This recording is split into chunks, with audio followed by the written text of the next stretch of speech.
¿Qué tal, queridos amigos? Para mí siempre es muy grato poder compartir la palabra de Dios con cada uno de ustedes, ¿sí? Hoy vamos a continuar leyendo esta matinal titulada La fe por la cual vivo. Y hoy ya, 1 de marzo, vamos a leer el título para el día de hoy que lleva es La rebelión, ¿sí? Vamos a hablar acerca de la rebelión que se suscitó en el cielo. Muy bien. Allí, antes de leer el capítulo 59, el versículo 2 del libro de Isaías, ¿sí? Vamos a orar, porque en este mes también vamos a tratar durante este mes todo acerca de lo que fue la rebelión, la gran rebelión que se desató en el cielo por parte de este ángel que antes se llamaba Lucifer y hoy Satanás, ¿sí? Muy bien, antes de poder continuar allí donde estamos, vamos a inclinar nuestras cabezas para poder orar cada uno de nosotros. Oremos. Padre bendito que estás en los cielos, Señor, te damos gracias el día de hoy por la vida que tú nos otorgas, Señor, por tu cuidado, por tu amor, por la protección, Señor, que tú nos das a cada uno de nosotros. Pedimos siempre tú nos puedas acompañar, guiar en todo momento, Señor. Al abrir tu palabra también ayúdanos a comprender lo que tú dices allí en ella, Señor. Te lo pedimos esto en el bendito y sagrado nombre de ti, amado Jesús. Amén. Muy bien. Entonces cada mañana nosotros nos congregamos aquí, ¿no? Bueno, eh, escuchamos, ¿no? Acerca de la palabra de Dios. Y hoy, 1 de marzo, ¿sí? En el capítulo 59, el versículo 2 de Isaías nos dice lo siguiente, la palabra de Dios. Pero vuestras iniquidades han hecho división entre vosotros y vuestro Dios, y vuestros pecados han hecho que oculte de vosotros su rostro para no oíros. Esta declaración se hizo acerca de los pecados que cometió el pueblo de Israel, ¿sí? Porque ellos endurecieron su corazón, endurecieron sus oídos para ya no oír la voz de Dios. Entonces Dios dice, ¿no? Vuestras iniquidades, o sea, los males que ellos habían cometido, dice, han hecho división entre ellos y Dios, ¿sí? También sus pecados ha hecho que Dios oculte su rostro para no oírlos más, ¿sí? Miren, aquí la matinal nos dice, el mal se insinuó con Lucifer, el cual se rebeló contra el gobierno de Dios. Antes de su caída era el querubín cubridor, notable por su excelencia. Dios lo hizo bueno y hermoso y muy semejante a la deidad misma. ¿Qué nos dice aquí? Miren, él era, dice, el querubín cubridor, notable por su excelencia. Sí. Pero ¿qué pasó con él? Se rebeló en contra del gobierno de Dios, ¿sí? A él el mal se le insinuó y él decidió hacer caso a esto, ¿sí? Nada se enseña con mayor claridad en las Escrituras que el hecho de que Dios no fue en nada responsable de la introducción del pecado en el mundo y de que ninguna suspensión arbitraria de la gracia de Dios ni ningún error en el gobierno divino hayan dado lugar a la rebelión. Miren, ¿qué nos está diciendo aquí? Que, o sea, Dios no tuvo la culpa de lo que ocurrió, en ningún momento, ¿sí? La ley era perfecta, el lugar donde vivían era perfecto, el cielo era un lugar perfecto, ¿sí? El gobierno de Dios siempre ha sido un gobierno perfecto. No había una razón para que algún ser se rebelase en contra de Dios, ¿sí? El pecado es un intruso, o sea, se metió en la creación de Dios, se metió en el gobierno, ¿sí? Y no hay razón que pueda explicar su presencia, no sabemos cómo es que, o sea, llegó, o sea, cómo es que existió, de dónde apareció, ¿sí? Es algo misterioso e inexplicable. Excusarlo equivaldría a defenderlo. Si se pudiera encontrar alguna excusa en su favor o señalar la causa de su existencia, dejaría de ser pecado. Miren, nosotros no podemos definir, o sea, de qué forma, o sea, esto llegó a Lucifer. O sea, explicarlo así, nosotros no podemos, o sea, explicarlo claramente, ¿sí? Tampoco podríamos decir por tal razón o tal razón ingresó el pecado, porque no hubo ni siquiera una razón.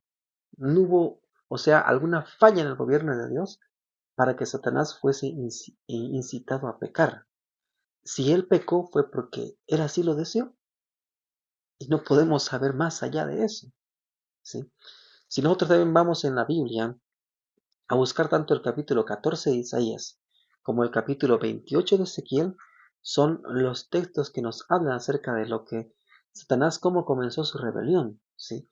Y aquí también nos dice, poco a poco, Lucifer llegó a albergar el deseo de ensalzarse, ¿sí? Mira, entonces, esto fue un hecho de que se originó poco a poco.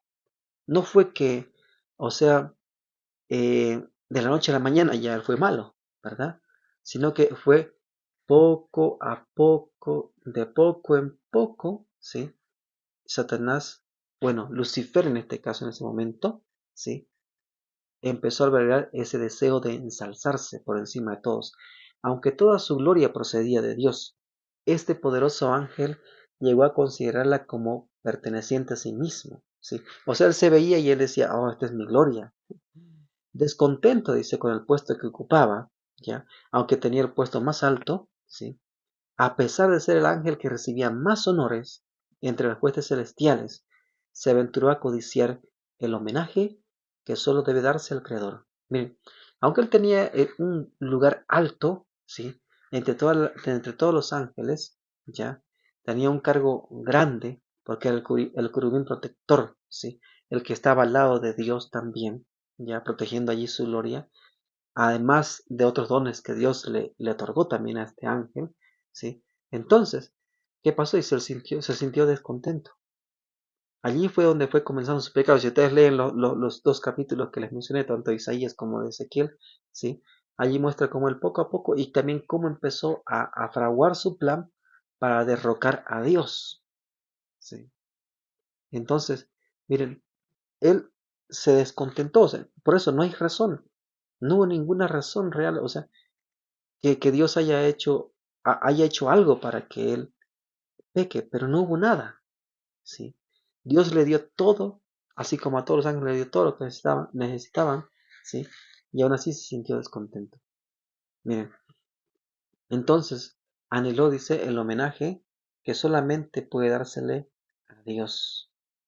Y esto fue el gran error que él cometió, ¿sí? En vez de procurar el ensalzamiento de Dios como supremo en el afecto y la lealtad de todos los seres creados, trató de obtener para sí mismo el servicio y la lealtad de ellos. O sea, él quería ser adorado, ¿sí? Así como a Dios le daban adoración, él quería tomar esa adoración. Incluso quería quitar a Dios ese trono y él sentarse en ese trono para ser adorado. ¿Sí? Y eso nos dice el libro de Ezequiel capítulo 28. ¿Sí? Entonces, mire, cómo su pecado fue poco a poco avanzando, ¿sí? Hasta poder destruirlo y sacarlo del cielo. Y él fue el mismo quien se sacó del cielo por su actitud que empezó a tomar, ¿no?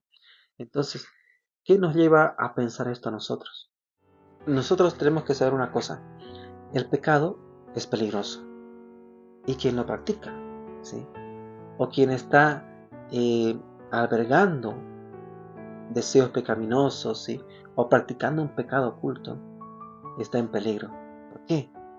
Porque esa es una rebelión abierta en contra de Dios, ¿sí?